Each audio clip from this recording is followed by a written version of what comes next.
میں ہمیشہ یہ سوچتی ہوں کہ ہمارے ہاں عام طور پر خاص طور پر مڈل کلاس اور لوور مڈل کلاس میں تو بچوں کو بتایا ہی یہ جاتا ہے کہ آپ نے بیٹا نوکری کرنی ہے، بڑے ہو کر پڑھو لکھو تاکہ نوکری کر سکو. سو بزنس مین بننے کا خواب بہت کم بچے دیکھتے ہیں، اور خاص طور پہ جب ان کو یہ پتا ہوتا ہے کہ بھئی ہمارے پاس انویسٹمنٹ ہے ہی نہیں، نہ ہونے کے برابر ہے، تو ہم کیسے خواب دیکھیں بزنس کرنے کا. So as a construction business man آپ کیا سجیسٹ کریں گے کہ وہ بچے جن کے پاس کیپٹل کم ہے وہ کیسے اس فیلڈ میں آ کر نام بنا سکتے ہیں؟ ابھی اس میں آئی تھنک جو اب ٹائم ہے از دا بیسٹ ٹائم، بیکاز جو لینڈنگ بینکس اور انسٹیٹیوشنز دے رہی ہیں ینگ انٹرپرینیورز کو جو دیں گی، اس میں کافی بلڈرز اینڈ ڈیولپرز نئے آ سکتے ہیں، کیونکہ پورے پاکستان کے کنسٹرکٹرز بھی جمع ہو جائیں تو جو ہمارا بیک لاگ ہے سپلائی آف ہاؤسنگ یونٹس وہ پورا نہیں کر پائیں گے ہم لوگ. تو اس لیے اس میں بہت پوٹینشیل ہے ینگ لوگوں کے لیے آنے کے لیے، اور اس میں ہمیشہ ہوتا یہ ہے کہ چند سال نوکری کر کے ضرور ایکسپیرینس لیں، but then do take the plunge and try your own business, کیونکہ اس کے بھی اچھے فوائد آتے ہیں. بالکل ٹھیک ہے. اچھا، ہم نے عمر یہ دیکھا ماضی میں کہ ایک ہاؤسنگ بزنس فائنینسنگ کارپوریشن کا کانسیپٹ تھا، اور پھر اس کو کہا جانے لگا کہ بہت انفیکٹو ہے، تو اس کے بہت کامیاب نہ ہونے کی کیا وجہ ہے، اور مارگیج فائنینسنگ جب اس کو ریپلیس کرے گا تو پاکستانی عوام کو کیا کیا فوائد ہوں گے اس کے؟ ابھی تک جو لینڈنگ پورٹ فولیو کے اندر ہاؤسنگ کا 0.2% ہسٹوریکلی لینڈنگ رہی ہے، یعنی گھر بنانے کے لیے 0.2% قرضے دیے جاتے ہیں. مطلب ہر سیکٹر میں جہاں لونز دیے جاتے ہیں، چاہے وہ ایگریکلچر ہو، ٹیکسٹائل ہو، ہاؤسنگ یا کنسٹرکشن کے سیکٹر میں صرف 0.2% آف آل لینڈنگ تھی.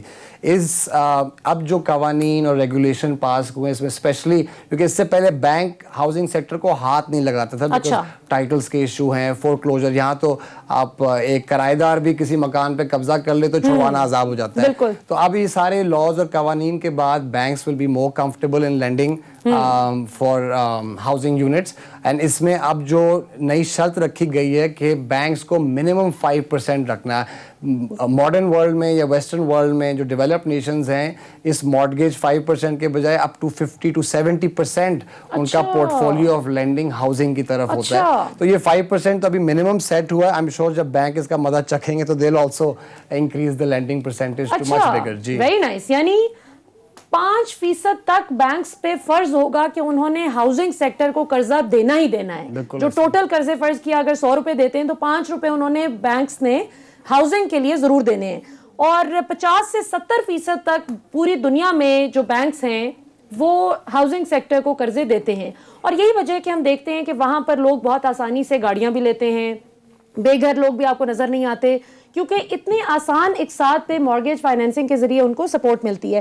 اچھا عمر، آج مجھے اس ٹیلی تھون میں ایک بڑی انٹرسٹنگ چیز لگی کہ نیشنل بینک کے جو پریزیڈنٹ تھے انہوں نے والنٹیرلی اپنا نمبر بھی پیش کیا کہ جس کو مسئلہ مسائل ہیں وہ ڈائریکٹلی مجھ سے رابطہ کریں. سو یہ جس شخص کے پاس، ظاہر ہے obviously اگر میرا بینک ہے، میں بینکر ہوں، سو آف کورس جس شخص کا مجھے پتہ ہے کہ اس کا میں ریکور کرنا مشکل ہوگا تو میں اس کو قرضہ کیوں دوں گی. تو اس میں مجھے یہ بتائیں کہ جن لوگوں کے پاس چھوٹی موٹی انویسٹمنٹ ہے اور جن کا نہیں بہت زیادہ بینک بیلنس، جو بہت زیادہ گارنٹی نہیں دے سکتے، ان کو بینکس کس طرح سے، پرائیویٹ بینکس جو ہیں وہ اکوموڈیٹ کریں گے؟ کیونکہ خان صاحب نے آج یہ کہا ہے کہ پرائیویٹ بینکس کو بتانا بھی پڑے گا اور ان کو سپورٹ بھی کرنا پڑے گا. اس میں جیسے آپ نے دیکھا پریزیڈنٹ صاحب کا جو رویہ تھا یہ بہت ہیلدی رویہ ہے، بیکاز اس میں بینکس کے اندر آپس میں بھی کمپٹیشن ہوگا کہ جو اچھے لونز یا گڈ لونز کے اندر دے ول آل کمپیٹ، اور یہ سب ہیلدی کمپٹیشن. کسی ایک ادارہ جیسے پہلے ہاؤسنگ بلڈنگ فائنانس کارپوریشن کے پاس منوپلی تھی، وہ منوپلی بھی ٹوٹ جائے گی. جتنے پرائیویٹ سیکٹر میں جتنے بینکس اور جتنے ادارے ہوں گے اتنا ہیلدی کمپٹیشن ہوگا، تو عوام کو لون لینے میں اب بہت آسانیاں ہوگی پہلے سے زیادہ. تو ناظرین، آپ نے آج کی گفتگو سنی. ہم نے کنسٹرکشن اور ہاؤسنگ انڈسٹری پر جو عمران خان صاحب کی حکومت بڑی زبردست مراعات لا رہی ہے جو عوام کو ملیں گی، اور وہ لوگ جو تنخواہ دار طبقے میں فال کرتے ہیں، جو کہ پاکستان کی اکثریت ہیں، واسٹ میجورٹی ہیں، جو ساری زندگی خواب دیکھتے ہیں اپنا گھر، اپنی چھت کا، لیکن اپنا گھر نہیں بنا پاتے کیونکہ آسان اقساط پر ان کو مارگیج فائنینسنگ والی فیسلٹی باہر کی دنیا کی طرح نہیں ملتی تھی. سو ہم امید کرتے ہیں کہ جیسے ہماری ڈسکشن بھی ہوئی کہ انشاءاللہ تعالی کنسٹرکشن انڈسٹری بھی امپروو ہو، ہاؤسنگ فیسلٹی بھی عوام کو ملے، اور اس مارگیج فائنینسنگ کے ذریعے زیادہ سے زیادہ لوگ اپنے گھر کے مالک بن سکیں اور کنسٹرکشن سے ریلیٹڈ جتنی بھی 40-50 انڈسٹریز ہیں ان کے امپروو ہونے سے انشاءاللہ پاکستان میں روزگار کے مواقع زیادہ پیدا ہوں, پاکستان کا جی ڈی پی امپروو ہو سکے. کہ بہرحال وہ کہتے ہیں نا کہ شکوہ ظلمت شب سے تو کہیں بہتر تھا, اپنے حصے کی کوئی شمع جلاتے جاتے.